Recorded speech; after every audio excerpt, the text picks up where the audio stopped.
नमस्कार दोस्तों, कैसे हैं आप सब। उम्मीद करता हूं आप सब अच्छे होंगे। आज हम लोग संविधान को थोड़ा सा और आगे डीपली देखेंगे। कौन कौन से हमारे नियम हैं और किस किस देश से लिए गए थे, उसके बाद कौन से राज्य की स्थापना कब की गई थी, और जो हमारे रियासतें थी इनमें से 3 रियासतें जैसे जूनागढ़ है, हैदराबाद है, जम्मू कश्मीर है, इनको कैसे भारत में विलय किया गया था, क्या क्या समस्याएं इनमें उत्पन्न हुई थी, एकदम अच्छी तरीके से पढ़ेंगे। आप लोग नोट्स बनाते चलेंगे। बहुत प्रॉपर आपको संविधान की क्लासेस मिलेंगी। आप लोग बस नोट्स बनाते चलें। सारे प्रश्न आपको यहीं से मिल जाएंगे। आपको इधर उधर कहीं भागने की जरूरत नहीं पड़ेगी, लेकिन आपको करना क्या पड़ेगा, नोट्स बनाने पड़ेंगे भाई। ब्रिटेन के संविधान से हमारे संविधान में क्या क्या कॉपी किया गया है, क्या क्या लिया गया है। एक बात आप और याद रखेंगे कि हमारे संविधान में हमें ये पढ़ाया जाता है कि ब्रिटेन के संविधान से क्या क्या लिया गया है, अमेरिका के संविधान से। लेकिन अगर आप पढ़ेंगे ब्रिटेन का संविधान, अमेरिका का संविधान हो गया, या किसी आयरलैंड का है, ऑस्ट्रेलिया का है, उन्होंने भी कहीं ना कहीं से कॉपी किया है। ऐसा नहीं है कि हम ही ने सिर्फ कॉपी किया है। इस सभी देशों को होता है कि जिसको जो अच्छा लगता है वो कॉपी कर लेते हैं। तो ब्रिटेन के संविधान से संसदीय प्रणाली, एकल नागरिकता, ये करी नागरिकता है। आप सभी लोग देखते हैं अमेरिका में दोहरी नागरिकता है। आपको राज्य की, जैसे आप उत्तर प्रदेश के रहने वाले हैं, उत्तराखंड के रहने वाले हैं, उसकी नागरिकता लेनी पड़ेगी और भारत की नागरिकता लेनी पड़ेगी। 2 तरीके की नागरिकता होती तो कैसी होती, दोहरी नागरिकता होती। विधि का शासन, प्रधानमंत्री का पद, विधि निर्माण प्रक्रिया एवं लोकसभा अध्यक्ष, एकीकृत नौकरशाही, मंत्रियों की कैबिनेट प्रणाली, मंत्रिमंडल का सामूहिक रूप से उत्तरदायित्व, मंत्रिपरिषद लोकसभा के प्रति उत्तरदायित्व। आप इसको रोक करके आराम से नोट कर लेंगे। मैं थोड़ा सा फास्ट पढ़ाऊंगा आप लोगों को। संसद एवं विधानमंडलों के सदस्यों के विशेषाधिकार, first past the post system, द्विसदनीय संसद जैसे लोकसभा और राज्यसभा। क्योंकि ब्रिटेन ने हमारे ऊपर इतने लंबे समय तक शासन किया है तो स्वाभाविक है हमें उनकी कुछ ना कुछ चीज़ें अच्छी लगी हैं तो उनको कॉपी करना बनता है। और भारत का जो संविधान है 50 से 70% भारत शासन अधिनियम 1935 से मिलता जुलता है। आगे देखेंगे हम लोग। अमेरिका के संविधान से क्या क्या लिया गया है। लिखित संविधान, मौलिक अधिकार, सर्वोच्च न्यायालय, न्यायिक पुनरावलोकन, स्वतंत्र न्यायपालिका, संविधान की सर्वोच्चता, प्रस्तावना, राष्ट्रपति पर महाभियोग की प्रक्रिया, अनुच्छेद 61, उपराष्ट्रपति का राज्यसभा का सभापति होना, जनहित याचिका, उच्चतम न्यायालय के न्यायाधीशों की पदच्युत। जर्मनी से क्या क्या लिया गया है। आपातकाल उपबंध, जो राष्ट्रपति की शक्तियां होती हैं, अनुच्छेद 352, 356 और 360। आपातकालीन के दौरान मूल अधिकारों का निलंबन। ऑस्ट्रेलिया, प्रस्तावना की भाषा, समवर्ती सूची, व्यापार, वाणिज्य और समागम संबंधों का प्रावधान। फ्रांस के संविधान से क्या क्या लिया गया है हमारे संविधान में। गणतंत्र व्यवस्था, स्वतंत्रता, समानता और बंधुत्व का सिद्धांत। आयरलैंड से क्या लिया गया है। राज्य के नीति निर्देशक तत्व, जो हम हर बार पूछे जाते हैं और बहुत ट्रेंडिंग है।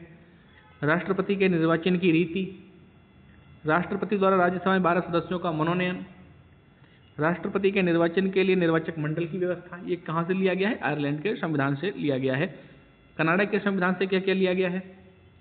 संघीय प्रणाली, अर्थसंघात्मक एवं अवशिष्ट शक्तियां केंद्र के पास होना, गवर्नर का पद, केंद्र व राज्यों के बीच शक्तियों का वितरण, उच्चतम न्यायालय, परामर्शदायी क्षेत्राधिकार। दक्षिण अफ्रीका के संविधान से क्या क्या लिया गया है। संविधान संशोधन प्रक्रिया, अनुच्छेद 368 के अंतर्गत। रूस से क्या क्या लिया गया है। मूल कर्तव्य, 42वें संविधान संशोधन द्वारा कब जोड़े गए थे मूल कर्तव्य, 1976 में जोड़े गए थे। प्रस्तावना में न्याय कैसा कैसा है। सामाजिक, आर्थिक, राजनीतिक का आदर्श पंचवर्षीय योजना। जापान द्वारा क्या क्या लिया गया है। विधि द्वारा स्थापित प्रक्रिया, विधि द्वारा स्थापित क्रियाविधि सिद्धांतों के आधार पर उच्चतम न्यायालय कार्य करता है। आप वीडियो रोक करके अच्छे से नोट इसको करते चलेंगे। भारतीय संविधान में सर्वाधिक प्रावधान 1935 अधिनियम से शामिल किया गया है। इस कारण भारतीय संविधान के पूर्वगामी के रूप में माना जाता है। मैंने आपको पहले ही बताया था कि भारत शासन अधिनियम 1935 से बहुत कुछ लिया गया है। इसको देखेंगे।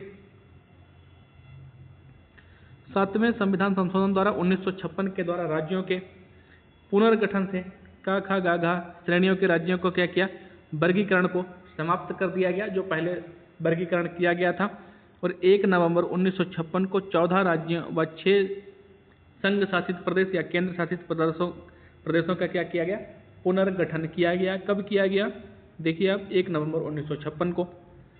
इस संविधान संशोधन अधिनियम के पश्चात भारत की राजनीतिक स्थिति में हुए परिवर्तन के परिणाम स्वरूप समय समय पर अनेक नए राज्यों एवं राज्य क्षेत्रों का गठन किया गया।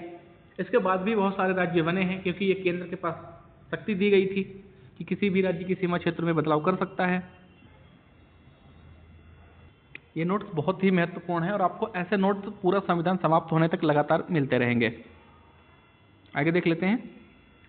आंध्र प्रदेश की आप स्थापना देखेंगे, सबसे पहले भाषाई आधार पर यही राज्य बना था, क्योंकि यहाँ के एक रमल्लू करके व्यक्ति थे जिन्होंने 56 दिन का व्रत किया था, भूखे रहे थे, जो राज्य को अलग के लिए भाषाई आधार पर अलग करके लिए। उनकी मृत्यु होने के पश्चात केंद्र सरकार के एकदम से हाथ पैर फूल गए और उसने जल्दबाजी में क्या किया, भाषाई आधार पर आंध्र प्रदेश का गठन सबसे पहले कर दिया था। जेबीवीपी समिति भी बनी थी, उसने भी 10 वर्ष के लिए इसको टाल दिया था। जेबीवीपी समिति में आप देखेंगे कौन सी समिति, जेबीपी, जवाहरलाल नेहरू, वल्लभ भाई पटेल और पट्टाभी सीतारामैया, इन तीनों लोगों ने भी क्या किया, इसको 10 वर्ष के लिए टाल दिया था। केरल का देखेंगे तो 1 अक्टूबर 1953 मद्रास राज्य से अलग करके गठन भाषाई आधार पर प्रथम राज्य कौन सा बना था, आंध्र प्रदेश।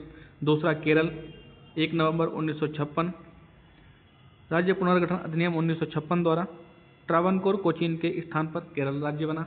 आगे देखेंगे कर्नाटक 1956 में मैसूर राज्य का नाम अधिनियम द्वारा परिवर्तित करके कर्नाटक रखा गया।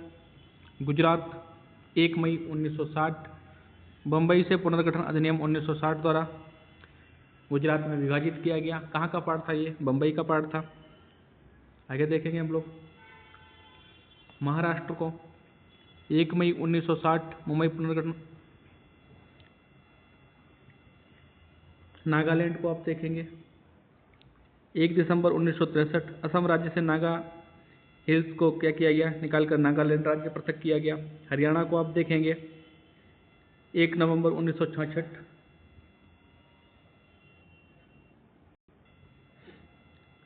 पंजाब पुनर्गठन अधिनियम 1966 द्वारा क्या किया गया, पंजाब का एक भाग काटकर हरियाणा 17वां राज्य बना दिया गया।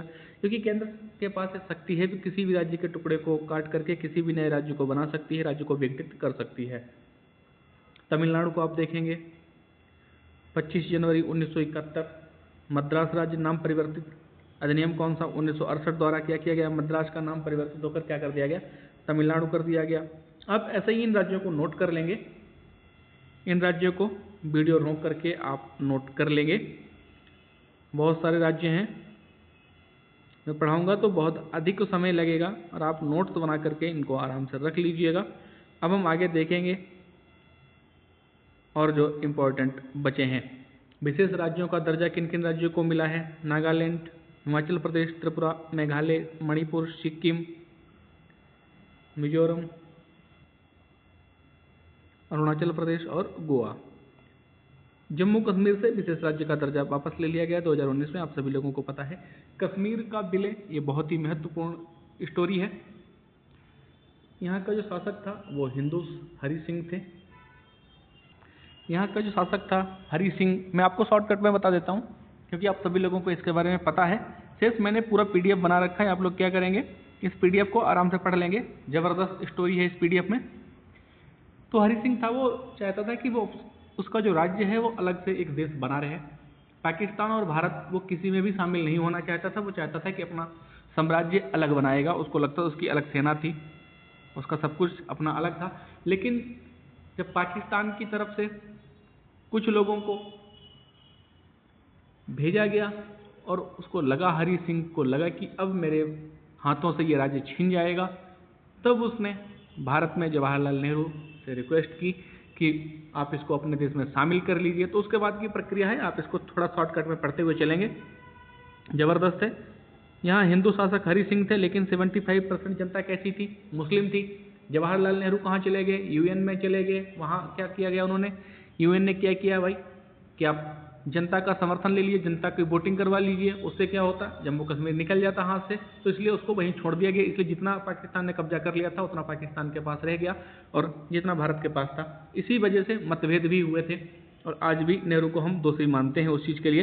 राजा हरि सिंह भारत के प्रजातंत्र तथा पाकिस्तान की सांप्रदायिकता से भयभीत होकर स्वतंत्र भारत में विलय का क्या किया उन्होंने, स्वतंत्र भारत में नहीं, किसी भी देश में विलय का निर्णय नहीं लिया।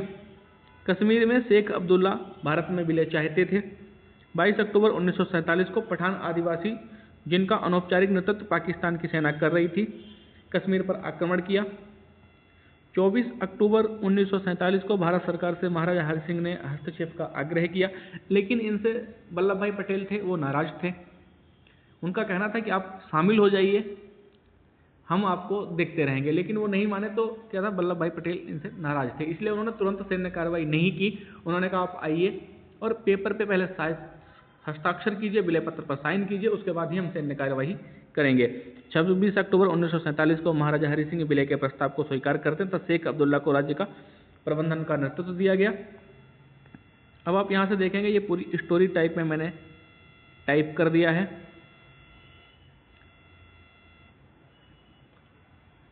एक एक डेट के साथ।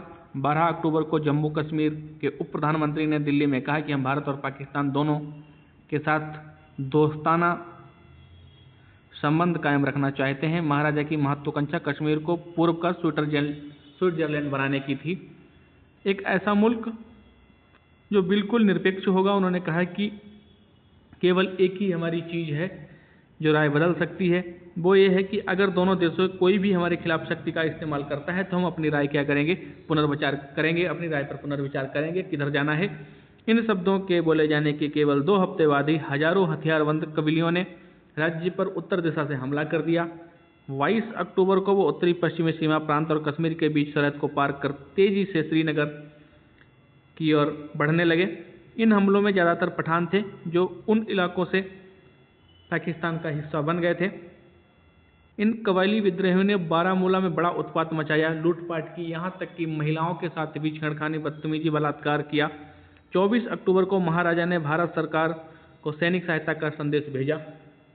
अगले दिन दिल्ली में भारत की सुरक्षा समिति की बैठक हुई और बीपी मेनन ने जहाज से तुरंत श्रीनगर की तरफ किया रवाना हो गए। उन्होंने श्रीनगर में महाराजा से मुलाकात की और बाद में हमलावरों को सुरक्षित क्या कहा कि आप हमलावरों से सुरक्षित होकर के जम्मू की तरफ चले जाइए, आप जम्मू में चले जाइए, हम देखते हैं क्या कर सकते हैं। नेहरू पाकिस्तान के कबीलों के मुकाबले के लिए भारतीय सेना को फौरन कश्मीर भेजना चाहते थे। कौन भेजना चाहता था? जवाहरलाल नेहरू। लेकिन माउंटबेटन ने यहाँ क्या किया, उन्हें ऐसा करने से मना कर दिया। उन्होंने क्या कहा कि अभी आपके साइन नहीं हुए और जब तक साइन नहीं हुए तब तक ये क्या है, आपका हिस्सा नहीं है, तो आप इसमें फौज नहीं भेज सकते। फिर क्या हुआ, मेनन साहब दोबारा गए और हस्ताक्षर करा के विलय पत्र लाए। जैसे ही विलय पत्र आया, यहाँ से वल्लभ भाई पटेल सारी सेनाएं तैयार किए हुए बैठे थे कि जैसे ही आदेश मिलेगा उसके बाद हम अटैक कर देंगे। और जैसे ही आदेश मिला तुरंत उन्होंने क्या किया, हवाई अड्डे पर पहुंचे, बिल्कुल भी समय बर्बाद नहीं किया। अगर थोड़ा सा और लेट हो जाता तो भारतीय सेना को वहां पहुंचना मुश्किल हो जाता, क्योंकि वो श्रीनगर हवाई अड्डे पे क्या करते, कब्जा कर लेते, तो हवाई जहाज ही नहीं उतर पाता। गांधी जी ने भी सेना की कार्रवाई का समर्थन किया और कहा कि किसी समुदाय की रक्षा करने में कायरता आड़े आ रही है तो उससे बचने के लिए लड़ाई का सहारा लेना चाहिए। इसके बाद धीरे धीरे जितना हो सका लियाकत अली जिन्ना संयुक्त राष्ट्र में ले गए, सुरक्षा परिषद में हटा लेने, तो बहुत कहानी है, लेकिन अंततः जो जिसका था वो उसके पास ही रह गया। भारत का हिस्सा, एक बड़ा हिस्सा भारत के पास से चला गया। जम्मू कश्मीर राज्य के विषय में जो विशेष प्रावधान हैं उनको आप देखेंगे। 5 अगस्त 2019 को जम्मू कश्मीर राज्य पुनर्गठन अधिनियम 2019 के अनुसार अनुच्छेद 370 धारा को समाप्त कर 31 अक्टूबर 2019 को जम्मू कश्मीर लद्दाख को 2 भागों में बांटकर केंद्र शासित प्रदेश बनाया गया। लद्दाख में लेह व करगिल 2 जिले हैं। सर्वोच्च न्यायालय ने अनुच्छेद 370 हटाने का निर्णय को बरकरार रखा है 11 दिसंबर 2023 को। आगे देखेंगे जूनागढ़ का विलय। यहाँ का भी जो शासक था क्या चाह रहा था, देखिए आप, शासक कौन था यहाँ का, मुस्लिम शासक था, और वो क्या चाह रहा था कि हम पाकिस्तान में इसको मिलाएंगे, जबकि वहाँ की जो जनता थी वो कैसी थी, हिंदू थी। तो अंत में जनमत संग्रह के द्वारा उसको जूनागढ़ का भारत में विलय कर लिया गया। आप बिलावल भुट्टो इनके नाम सुनते हैं, तो यहाँ का क्या था, एक सेनापति टाइप के थे। आप देखेंगे इसको, जूनागढ़ सौराष्ट्र के तट पर एक छोटी सी रियासत थी, इसके नवाब महावत खां थे। 15 अगस्त 1947 को पाकिस्तान में विलय की घोषणा कर दी। नवाब पाकिस्तान में, जबकि हिंदू बहुल क्षेत्र जनता भारत में विलय चाहती थी। सरकार ने 1948 में जनमत संग्रह के द्वारा क्या किया, जूनागढ़ को शामिल कर लिया। आप स्टोरी के माध्यम से इसको पढ़ लीजिए। स्टोरी के माध्यम से आप पूरा इसको पढ़ेंगे और नोट इसका बना लेंगे। आप इसको आराम से पढ़ लेंगे क्योंकि जो इम्पोर्टेंट फैक्ट्स हैं, ये पूरी स्टोरी है, कब हुआ, कैसे हुआ, डेट वाइज है। आप देख लेंगे 80% हिंदू आबादी है, इस बारे में रायशुमारी करके उनकी राय नहीं ली गई, लिहाजा ये मामला जूनागढ़ के लोगों की सहमति के बगैर कदम उठाए जाने का है। भारत सरकार इस तरह से जूनागढ़ के पाकिस्तान के विलय की सहमति नहीं देगी। इस विलय का भी कोई संवैधानिक आधार नहीं बनता है, ये मामला जूनागढ़ और भारत के बीच बनता है। तो 15 सितंबर 1947 को जूनागढ़ ने पाकिस्तान के साथ विलय को औपचारिक रूप से स्वीकार कर लिया। उन्होंने साइन भी कर लिया था, लेकिन माउंटबेटन ने भी खैर इसको मना कर दिया था। हैदराबाद का विलय, इसको भी मैंने पूरा पढ़ा रखा है आपको। यहाँ का निज़ाम जो था उस्मान अली खां, 84% आबादी यहाँ की कैसी थी, हिंदू थी। हैदराबाद का निज़ाम स्वतंत्र रहना चाहता था, लेकिन यहाँ के जो भारतीय क्या थी सेना ने पोलो ऑपरेशन के तहत कौन सा ऑपरेशन चलाया था, पोलो पुलिस कार्रवाई के द्वारा इसको क्या किया गया था, 1948 में 17 सितंबर को भारत में शामिल कर लिया गया था। आप इसको देखेंगे, यहाँ पे मैंने पूरा इसको बना रखा है। हैदराबाद को निज़ाम अपनी संप्रभुता का बनाए रखने के पक्ष में था, जबकि वहाँ की जनसंख्या भारत में विलय के पक्ष में थी। उसने वहाँ के निवासियों अर्थात ने क्या किया, हैदराबाद को भारत में सम्मिलित करने के पक्ष में तीव्र आंदोलन प्रारंभ कर दिया। वहाँ के जो निवासी हिंदू थे उन्होंने आंदोलन किया कि इसको क्या किया जाए, भारत में शामिल कर लिया जाए। लेकिन निज़ाम ने क्या किया, दमनकारी नीति अपनाई और लगभग लाखों निर्दोष लोगों की हत्याएं करवा दी निज़ाम ने। 1948 तक यह स्पष्ट हो गया कि निज़ाम को समझा बुझा कर राजी कर पाना मुश्किल है। उसके बाद वल्लभ भाई पटेल, हमारे लौह पुरुष, ने भारतीय सेनाएं हैदराबाद में घुसा दी और लगभग में निज़ाम के लाखों सैनिकों की हत्या करके हैदराबाद को भारत में 18 सितंबर 1947 को क्या किया, जो वहाँ का शासक था, समर्पण कर दिया। अंततः नवंबर 1949 में हैदराबाद को भारत में सम्मिलित कर लिया गया। ये बहुत लंबा है, अगर क्लासेस के माध्यम से पढ़ाऊंगा तो बहुत लंबी प्रक्रिया चली जाएगी, 1-1.5 घंटे की क्लासेस हो जाएगी। तो अब मैं चाहता हूँ आप लोग इसका क्या करें, खुद वीडियो रोक करके अच्छे से नोट्स बना लें। गोवा का विलय, गोवा आज़ादी के बाद भी भारत का पार्ट नहीं था, ये पुर्तगालियों के कब्जे में था 14 वर्ष के बाद भी। तो 2 दिसंबर 1961 को भारतीय सेनाओं ने गोवा मुक्ति अभियान प्रारंभ किया और 19 दिसंबर 1961 को पुर्तगाली गवर्नर मैन्यू वार्सलो डे सिल्वा ने आत्मसमर्पण कर दिया, तब गोवा भी भारत का क्या हुआ, अभिन्न अंग बन गया। 19 दिसंबर को गोवा मुक्ति दिवस मनाया जाता है। लक्षद्वीप को देखेंगे आप, लक्कीद्वीप, मिनिकॉय और अमिनीद्वीप समूह का नाम लक्काद्वीप, मिनिकॉय और अमिनीद्वीप समूह नाम परिवर्तित अभियान द्वारा लक्षद्वीप कर दिया गया तथा इसकी राजधानी कावारत्ती बनाई गई। दादरा एवं नगर हवेली, दमनदीप केंद्र शासित प्रदेश का विलय 26 जनवरी 2020 को संसद द्वारा दादरा एवं नगर हवेली और दमन व दीव केंद्र शासित प्रदेशों का विलय विधेयक 2019 पारित कर दोनों को मिलाकर एक ही केंद्र शासित प्रदेश बना दिया गया। और यह कब से प्रभावी हो गया, जनवरी 2020 से ये प्रभावी हो गया। चलिए अगले क्लास में मिलेंगे। आप इनके नोट्स बना लीजिए, स्टोरी के माध्यम से आप समझ लेंगे इसको, बड़ा शानदार है। आप एक बार लिखेंगे, लिखने में ही आपको दिमाग में कंठस्थ हो जाएगा। चलिए मिलते हैं, तब तक के लिए जय हिंद, जय भारत।